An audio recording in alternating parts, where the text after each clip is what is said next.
Ladies and gentlemen, let's have a real conversation. One that might challenge you, stretch you, maybe even shake something loose in your spirit, but that's the point. Because today we're talking about something most people avoid until it's too late. The difference between red flags and real love. Not the cute Instagram quote version, not the romanticized fairy tale, I mean the real, raw truth. The kind of truth that will save you years of heartbreak, wasted time and emotional burnout. So many of us fall for potential instead of patterns. We ignore the uneasy feelings, the repeated disrespect, the gaslighting because we want it to work. We cling to hope instead of evidence. But here's the truth, love is not meant to feel like survival. Love doesn't leave you guessing. Real love nourishes you, senses you, brings clarity, not chaos. This is your reminder that red flags are not challenges to overcome, they are information to act on. And real love, it doesn't require you to earn it through suffering. So today we're not just exposing the signs, we're shifting your standards. Because once you learn the difference, you'll never settle again. Red flags are not random moments or isolated behaviors that can be brushed under the rug, they're patterns. Recurring signs that show you who someone is beneath the surface, beyond the charm, behind the words. The problem is, most of us don't want to believe what we see when it contradicts what we hope. We ignore the gut feelings, excuse the inconsistency, justify the disrespect because we're emotionally invested. But just because a red flag shows up quietly doesn't mean it isn't screaming the truth. What makes red flags dangerous is that they rarely appear with sirens or flashing lights. They often show up as a joke that stings, a promise broken and quickly explained away, a boundary crossed and followed by an apology that sounds sincere. And if you're not grounded in your own self-worth, you might start accepting these things as normal. But they're not. The repetition of disrespect, dismissiveness, manipulation, or emotional distance is never just coincidence, it's data. And if you keep needing to convince yourself that things will get better once they change, you're already deep into a cycle of emotional compromise. The moment someone shows you who they are, consistently believe them. One bad day isn't a red flag. One argument doesn't mean toxicity. But when someone consistently invalidates your feelings, shuts down communication, or only shows up when it benefits them, that's not just a rough patch, that's a pattern. And what you tolerate, you teach. If you repeatedly forgive without accountability, accept inconsistency without clarity, or allow your needs to be minimized, you become complicit in the cycle. It's not about blame, it's about awareness. Red flags don't mean someone's a bad person, they mean they're showing up in a way that doesn't align with the love you want and deserve. And the sooner you recognize that, the sooner you can stop wasting time trying to turn red into green. You can't paint over character, you can't love someone into respecting you. That comes from within them, and if it's not there, no amount of effort on your end will make it stick. You'll just end up exhausted, second-guessing yourself, and shrinking to fit into a version of love that doesn't honor your worth. What makes it harder is that red flags often come with just enough good moments to keep you hooked. The breadcrumbing, the sweet words after the silence, the apologies with no change, it creates confusion. Should I stay or go? Do they love me or not? But here's the thing, clarity is love. Consistency is love. When someone is real about their intentions, they won't play tug of war with your peace. When someone genuinely cares for you, they won't make you beg for reassurance. So when you're faced with someone who keeps you guessing more than they keep you grounded, it's not love, it's a lesson, a powerful one, one that teaches you to stop clinging to red flags and start holding out for real standards. Let me know when you're ready to expand the next keynote. Real love brings peace, not confusion. Real love doesn't have you pacing the floor at night, rereading texts, overanalyzing the silence, or waiting for someone to finally treat you the way you deserve. It's not a battlefield of second guesses and emotional highs and lows. Love, when it's real, is rooted in peace. That doesn't mean it's always easy, but it does mean it's stable. There's no war in your mind about whether you're wanted, you know. You feel it, you see it in their actions, not just hear it in their words. The sad truth is that many people mistake intensity for love. The drama, the unpredictability, the chase. It feels exciting at first, it triggers adrenaline, it keeps you on your toes, but that's not love, that's survival mode. That's your nervous system being hijacked. And if you've grown up in chaos or been conditioned to think love has to hurt, that instability might even feel normal to you. You might interpret confusion as chemistry. But emotional chaos is not passion, it's a red flag dressed up in excitement. Peaceful love might feel boring at first if you're used to the roller coaster. You'll find yourself wondering, why isn't this triggering me? Why does it feel so calm? But calm is not a lack of love. It's the presence of emotional safety. It's being able to speak your mind without fear. It's knowing where you stand. It's receiving love without begging for it. It's waking up without that tight knot of uncertainty in your stomach. And the truth is, when you've healed, calm love is what your soul craves. Real love doesn't make you question your worth. It reinforces it. It doesn't leave you hanging. It shows up. It's not inconsistent. It's not hot and cold. It doesn't have you clinging to crumbs because deep down you're scared to be alone. Real love is built on mutual respect, shared values, and a steady presence that holds you even when life is unpredictable. It's knowing you don't have to chase or shrink to be chosen. Here's the thing about confusion. It's not just a feeling. It's a signal. It's your intuition telling you that something's not aligned. It's your body whispering that something is off. And when you ignore that confusion long enough, it doesn't disappear, it grows. It begins to erode your self-trust. You stop trusting your gut. You stop trusting that maybe you're too sensitive, too needy, too dramatic. But let's make something clear. Love that's real doesn't gaslight your gut. It validates your feelings. It creates a space where communication is open, direct, and kind. You don't have to read between the lines. You don't have to decode mixed signals. You don't have to lower your standards to feel seen. You deserve love that doesn't manipulate your emotions to keep control. You deserve someone who means what they say and follows through with action. Someone who makes you feel safe enough to grow, not scared you'll be abandoned the moment you stop being easy. That peace, that grounding, isn't a weakness in the relationship, it's the strength. It's the soil where trust grows. Let's not pretend that real love is perfect. It isn't. Disagreements happen, miscommunication happens, but the difference is how those things are handled. In real love, even conflict has a sense of stability. You don't fight to destroy, you fight to understand. You don't fear the conversation, you welcome it because you know the relationship is strong enough to hold truth. Peace doesn't mean you never get upset. It means the foundation is strong enough that your emotions have a place to land without shattering the entire connection. There is a sacred power in peaceful love. It gives you energy instead of draining it. It allows you to focus on building your life instead of constantly fixing the relationship. You begin to dream bigger, speak louder, stand taller because you're not in survival mode anymore. You're in a relationship that protects your peace instead of constantly disrupting it. And that peace, it's priceless. Stop confusing unpredictability with passion. Stop confusing emotional anxiety with excitement. Start recognizing that the love that leaves you in pieces isn't love. It's a test you no longer need to keep failing. Start holding space for the kind of love that feels like home, the kind that doesn't need to be earned or chased, but simply reciprocated.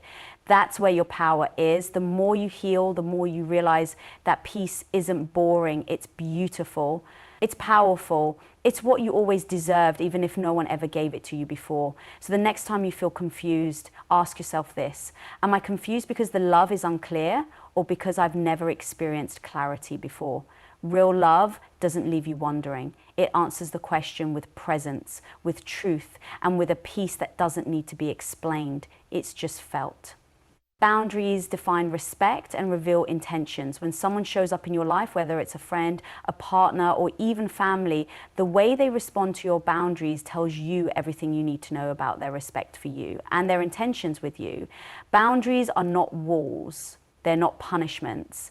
They are self-respecting guidelines that protect your peace, your growth, and your emotional safety. And in real love, boundaries are not only honored, they're appreciated. You can tell a lot about the foundation of any relationship based on how boundaries are received. Someone who is emotionally healthy will hear your boundary and say, thank you for telling me what you need. Someone who is operating from control, ego, or immaturity will try to guilt trip you, shame you, or manipulate you into thinking that your boundary is a betrayal. But that's not love. That's an attempt to control the version of you that's most convenient for them. Love without boundaries is chaos. It creates blurred lines, unmet expectations, and quiet resentment. When you don't have boundaries, you become emotionally overdrawn. You give too much, bend too far, and lose pieces of yourself in the name of keeping the peace. But here's the truth. If keeping the peace requires you to abandon yourself, it's not peace, it's a performance. And eventually that performance will drain you. When someone truly loves and respects you, they'll want to know where your limits are, not to challenge them, but to honor them. They understand that love doesn't grow in a space where one person is always compromising their needs just to keep the connection alive. Healthy love is built on mutual understanding and freedom. And freedom doesn't mean doing whatever you want without consequence. It means both people are emotionally mature enough to hold space for each other's needs without turning it into a power struggle. Boundaries also reveal something deeper, your own level of self-awareness and self-respect. People treat you how you allow them to. Not because you're to blame for their behavior, but because your standards either reinforce or challenge their pattern. And if you've never had the chance to learn what healthy love looks like, it's easy to mistake overgiving for loyalty and self-sacrifice for strength. But the truth is, the strongest thing you'll ever do is honor your own boundaries, especially when it risks losing someone who doesn't respect them. Sometimes setting a boundary is exactly what exposes someone's true colors. They may say they love you, but love without respect isn't sustainable. You can't keep sacrificing your voice just to keep someone else comfortable, because when you shrink yourself to fit inside someone else's world, you end up losing your own. That's not connection, that's codependence. Real connection allows you to stand in your full truth and still be embraced. Boundaries teach people how to treat you, but they also teach you how to treat yourself. When you start listening to your inner cues, when something feels off, when your energy feels drained, when you feel disrespected, you begin to realize that honoring your own needs isn't selfish, it's sacred. It's your job to protect your peace, to choose you, to decide with clarity and compassion what you will and will not accept. Not because you're hard to love, but because you're learning to love yourself enough not to settle for less. The right person will be threatened by your boundaries. They'll be inspired by them. They'll want to meet you there.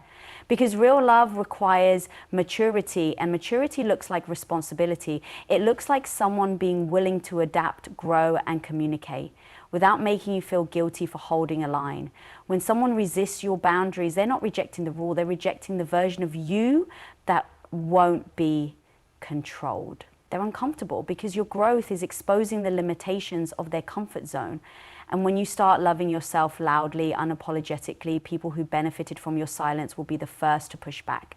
That's not your cue to shrink, that's your cue to rise. You deserve a love where boundaries are a bridge, not a battleground, where communication is built on honesty, not avoidance, where you're allowed to say no, to change your mind, to evolve, and still be held with grace and love. You deserve a love that meets you at your highest standards, not one that drags you back into old patterns. Boundaries are how you teach the world who you are, what you value, and what you're no longer willing to tolerate. And the moment you stop fearing that boundaries will push people away, you start attracting the ones who are meant to stay, because real love doesn't run from structure, it thrives in it. Real love knows that peace isn't passive, it's something we protect. And when two people are aligned in mutual respect, those boundaries don't create distance, they create a deeper, safer connection. Consistency is the language of real love. When you strip away the romantic gestures, the poetic words, the butterflies, and the mystery, what you're left with is the truth. And that truth is written in one language: consistency. Because real love doesn't just announce itself in grand declarations or magical first dates. Real love shows up in the daily moments, in the patterns, in the follow through. It's not about how they treat you when it's easy or convenient. It's about how they treat you when it requires effort, attention, and intention. Consistency tells you everything words can't. It is the thread that weaves emotional safety into a relationship. Anyone can make you feel special once in a while. Anyone can show up for the big moments. But what about the everyday? What about when you're not your best self? When life gets messy, when the spark dims, when you're overwhelmed, who still shows up? That's when you see someone's true character. Love is not found in perfection, it's proven through presence. It's not about someone being perfect every day, it's about them being intentional every day. You don't need someone who promises to change. You need someone who chooses to show up consistently. You need someone who doesn't apologize only to repeat the same mistakes over and over again. You need someone who knows exactly what to say but disappears when you need them most. Consistency builds trust. Without it, you never feel grounded in the relationship. You're always walking on eggshells, wondering which version of them you're going to get today. The affectionate one, the dismissive one, the present one, or the emotionally unavailable one. That inconsistency becomes a breeding ground for anxiety. You begin to question yourself, overthink everything, lose sight of what's real. And that's not love, that's emotional turbulence. But when someone is consistent, even in small ways, it creates stability, allows you to open up, to exhale, to stop bracing for disappointment. You begin to trust that they're not just here for the highlight reel, but for the hard conversations too. You learn that love can be both soft and steady. And that steadiness, that reliability, is one of the most underrated and powerful expressions of love there is. Let's be clear, consistency doesn't mean being available 24/7 or agreeing with everything you say. It means showing up with emotional maturity. It means they communicate even when it's uncomfortable. It means they don't punish you with silence. It means they take accountability, not just say sorry. It means they put in the work, not just once to win you over, but again and again because they value the connection. Consistency is the proof behind the promise. It's what separates intentions from integrity. Someone might tell you they love you, that you mean the world to them, that they're trying, but if those words aren't backed by aligned actions, regular, reliable, emotionally present actions, then they're just noise. Because love without consistency isn't sustainable. It becomes a guessing game, and you deserve so much more than that. Think about how you feel in your best relationships, not just romantic ones, but friendships, mentors, family, the ones where you feel safe, seen, supported. You'll find that what gives you that peace isn't perfection, it's reliability. You trust those people because they show up in a way that doesn't keep you questioning. That same standard applies to romantic love. Real love holds a mirror up to you and says, I'm not going anywhere, but I'm also not going to sugarcoat things. I will grow with you, I will challenge you, but most importantly, I will be here. That presence is what allows the relationship to deepen. Because without consistency, love becomes a performance, something you have to work to hold together, and eventually performance turns into exhaustion. So many people chase the feeling of love but forget to look at the pattern. And love, real love, is a pattern. It's a rhythm. It's the gentle check-in when you've had a hard day. It's the apology that comes without defensiveness. It's remembering the little things that matter to you. It's not a performance, it's a practice.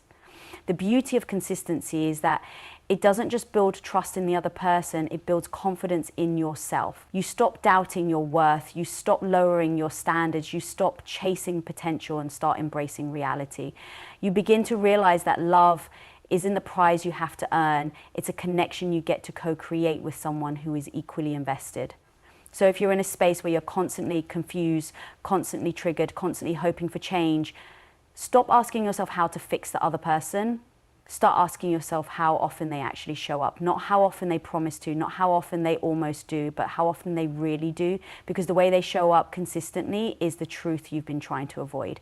And the love that feels like home, the one that grows, heals, expands, it's not found in the fireworks, it's found in the flame that never goes out. The warmth that stays, the effort that doesn't fade. That's the kind of love you build a life on. Let me know when you're ready for the fifth and final keynote. You must love yourself enough not to settle. There's a moment in your life, maybe many, where you stand at the edge of something. A relationship that's lukewarm, a connection that doesn't see you fully, a love that sometimes feels good but leaves you feeling small more often than whole. And in that moment, you have a choice. Do you shrink to fit inside someone else's idea of love? Or do you expand, rise, and claim the kind of love that starts with you? Settling doesn't happen all at once. It's subtle, it's slow, it's a series of little compromises that pile up over time. You tell yourself, it's not that bad. At least they're trying. Maybe if I just hang on a little longer, things will change. You silence your intuition, you rationalize the red flags, you hold on to potential instead of reality. You build a future in your mind that doesn't match what's happening in front of you. And all the while, something in your soul starts to ache. That ache It's your truth. It's your self-worth trying to get your attention. It's the part of you that knows you were made for more. Not more drama, not more pain, but more peace, more alignment, more love that actually nourishes instead of depletes. But the longer you stay in something that doesn't honor you, the more disconnected you become from that truth. And soon settling doesn't feel like settling anymore. It feels like normal. Like, this is just how love is. But no, that's not how real love is. Real love doesn't ask you to shrink, to dim, to question yourself constantly. Real love doesn't require you to be easy to be loved. It allows you to be human. It sees your strength and your softness. It welcomes your truth, not just the parts that are convenient. And to experience that kind of love, you first have to believe you deserve it deeply, unapologetically. Loving yourself enough not to settle is an act of rebellion in a world that often profits from your self-doubt. It's choosing to walk away from half-hearted love even when your heart still wants to stay. It's being willing to feel the temporary pain of loneliness instead of the long-term ache of unworthiness. It's no longer begging for breadcrumbs when you are meant for the whole feast. And let's be honest, walking away isn't always about the other person being toxic or cruel. Sometimes they're just not capable of giving you what you need, not because you're asking for too much, but because they're not in a place to meet you where you are. And that's okay. You don't need to vilify them to validate your decision. You just need to tell yourself the truth that what you want, emotional safety, honesty, depth, alignment, is valid. It's not too much. It's just too much for the wrong person. The longer you settle, the more you teach your nervous system that unpredictability is love. That anxiety is normal. That waiting and hoping and fixing is what love looks like, but that isn't love. That's emotional survival, and you were not born to survive in love. You were born to thrive in it. Here's the truth. You don't attract what you want. You attract what you believe you're worthy of. And if your worth is rooted in fear, fear of being alone, fear of not finding better, fear of starting over, you will settle for less every time. Not because you want to, but because you're scared not to. And fear will have you holding on to something familiar instead of reaching for something freeing. So how do you stop settling? You raise your standard. But not from a place of arrogance, from a place of deep self-respect. You get clear on what love means to you. You stop making excuses for emotional inconsistency. You stop over-functioning in relationships where the energy is one-sided. You stop waiting for someone to finally choose you, and instead you choose yourself over and over again. Loving yourself enough not to settle means you become the kind of person who doesn't just dream about love, but demands it through your boundaries, through your voice, through your presence. It means you no longer confuse attachment with intimacy or pain with passion. It means you walk away not because you're heartless, but because you found your heart again. And it's too precious to be handed to someone who doesn't know how to hold it. This journey isn't easy. Choosing yourself won't always feel good in the moment. It might be lonely, it might hurt, but you'll wake up one day and realize you're no longer at war with yourself. You're no longer chasing love, bending, performing, begging. You're rooted, aligned, whole. And from that place, the right love will find you because you'll be a match for it, because you'll recognize it not by how it looks, but by how it feels. Safe, consistent, expansive, real. When you love yourself enough not to settle, you don't just change your relationships, you change your entire life. You become unavailable for anything less than truth, less than connection, less than love that grows and holds and sees you. You become magnetic because wholeness is attractive, because self-respect is irresistible, and because someone who doesn't settle is someone who knows their worth. And that kind of person changes everything.